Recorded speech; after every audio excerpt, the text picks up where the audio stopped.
आज के इस महाराष्ट्र केसरी के मुख्य अतिथि भारतीय जनता पार्टी के नेता, प्रदेश के उप मुख्यमंत्री देवेंद्र फडणवीस जी का मैं आज के कार्यक्रम में भारतीय कुश्ती संघ के अध्यक्ष होने के नाते उनका स्वागत करता हूं, उनका अभिनंदन करता हूं। आज के हमारे इस मंच पर श्री चंद्रकांत दादा पाटिल जो मंत्री हैं महाराष्ट्र के, मैं उनका भी स्वागत अभिनंदन करता हूं। हमारे मंच पर गिरीश जी महाजन मंत्री महाराष्ट्र का मैं स्वागत करता हूं। और महाराष्ट्र की कुश्ती के जो मुखिया हैं राम तरस जी का लोकसभा में मेरे साथ सांसद भी हैं, मैं उनका स्वागत और अभिनंदन करता हूं। और इस कार्यक्रम के आयोजक मुरली अन्ना जो मेयर हैं पुणे की, मैं उनका स्वागत और अभिनंदन करता हूं।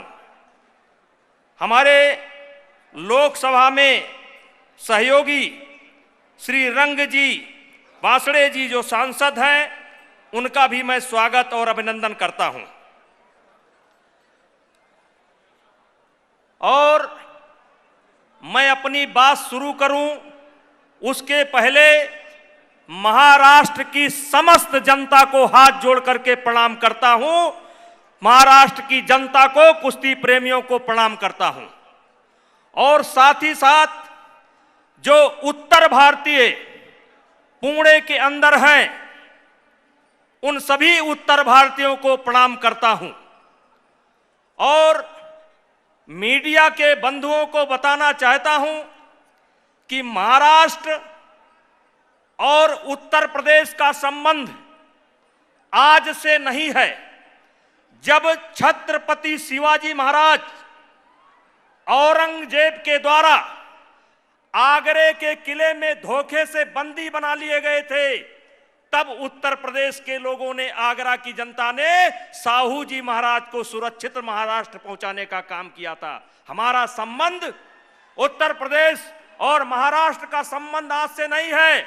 उत्तर प्रदेश और महाराष्ट्र का संबंध शिवाजी महाराज के समय से है। और शिवाजी महाराज की हम इसलिए भी इज्जत करते हैं कि वो धर्म को नहीं देखते थे, किसी एक धर्म को लेकर के नहीं चलते थे, किसी अगड़े को लेकर के नहीं चलते थे। अगड़ा हो, पिछड़ा हो, अमीर हो, गरीब हो, हिंदू हो, मुसलमान हो, सबको लेकर के चलते हैं। ऐसे महाराष्ट्र की धरती को मैं प्रणाम करता हूं, छत्रपति शिवाजी महाराज को मैं याद करता हूं। भाइयों, एक बात यहां विचार करने वाली है कि सन 1952 में केडी जाधव ने ओलंपिक में मेडल लिया था। लेकिन अगर हम 52 को देखें, या आप कह सकते हैं कि देश में पहला मेडल ओलंपिक में अगर कहीं से आया तो महाराष्ट्र से आया।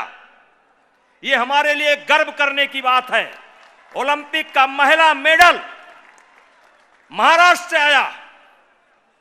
लेकिन विचार करने का विषय यह है कि केडी जाधव के बाद ओलंपिक में मेडल का सूखा चल रहा था, तब सुशील कुमार ने 48 साल बाद भारत का जो सूखा ओलंपिक मेडल के लिए चल रहा था, उसको उन्होंने समाप्त किया। और 2008 से लेकर के आज तक हम लगातार ओलंपिक में मेडल ले रहे हैं। लेकिन चिंता का विषय यह है कि 61 साल से महाराष्ट्र का कोई खिलाड़ी ओलंपिक में मेडल लेकर के नहीं आया। यह हमारे लिए चिंता का विषय है। इसलिए हमारे मंच पर देवेंद्र फडणवीस जी विराजमान हैं, जो सरकार के एक महत्वपूर्ण अंग हैं, सरकार के मुखिया हैं। मैं उनसे निवेदन करना चाहता हूं कि महाराष्ट्र की सरकार मिशन ओलंपिक के नाम से या किसी नाम से जो महाराष्ट्र के खिलाड़ी हैं उनको मदद करने का काम करें, जिससे 61 साल से जो महाराष्ट्र का सूखा ओलंपिक में पड़ा हुआ है वो सूखा समाप्त होना चाहिए। ये क्षमता महाराष्ट्र के खिलाड़ियों में है। महाराष्ट्र की लड़कियां बहुत अच्छी हैं, लड़के बहुत अच्छे हैं, लेकिन कहीं ना कहीं हमको लगता है कि टारगेट में थोड़ी सी कमी है। और भाइयों, एक बात और कहना चाहता हूं, जब महाराष्ट्र केसरी की प्रतियोगिता आज के 65 साल पहले शुरू हुई, तब लड़कियां कुश्ती नहीं लड़ती थीं, केवल लड़के कुश्ती लड़ते थे।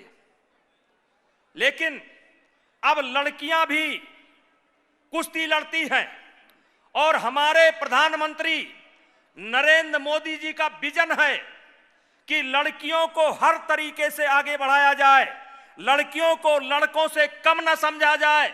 और आपने देखा होगा पिछले ओलंपिक में जब देश के अंदर केवल 2 मेडल मिले थे, तब साक्षी मलिक ने, जो एक महिला है, एक लड़की है, उसने जो है मेडल लेकर के देश की इज्जत बचाने का काम किया था। आज लड़कियां किसी से कम नहीं है। और इसीलिए अभी दीपाली सैयद जी वो महिला महाराष्ट्र केसरी की बात कर रही थी। मैं अपने मंच पर बैठे हुए लोगों से, रामदास तरस जी से, फडणवीस जी से चाहूंगा कि हमें महिला महाराष्ट्र केसरी के संबंध में भी विचार करना चाहिए, क्योंकि लड़कियां किसी भी रूप में किसी से कम नहीं है। और इन्हीं शब्दों के साथ ज्यादा कुछ न कहते हुए मैं अपनी बात को समाप्त करता हूं और इस उम्मीद के साथ करता हूं, फडणवीस जी अगर मेरी बात सुन रहे हो तो मेरी इच्छा है कि आज ही आपके द्वारा मिशन ओलंपिक महाराष्ट्र के नाम से यहां पर घोषणा होना चाहिए, जिससे हमारे महाराष्ट्र की लड़कियां और महाराष्ट्र के लड़के आने वाले ओलंपिक में मेडल ला करके महाराष्ट्र का सूखा जो 61 साल से पड़ा हुआ है उसको समाप्त होना चाहिए। इन्हीं शब्दों के साथ बोलो भारत माता की, भारत माता की जय श्री राम, बोलो बजरंग बली की।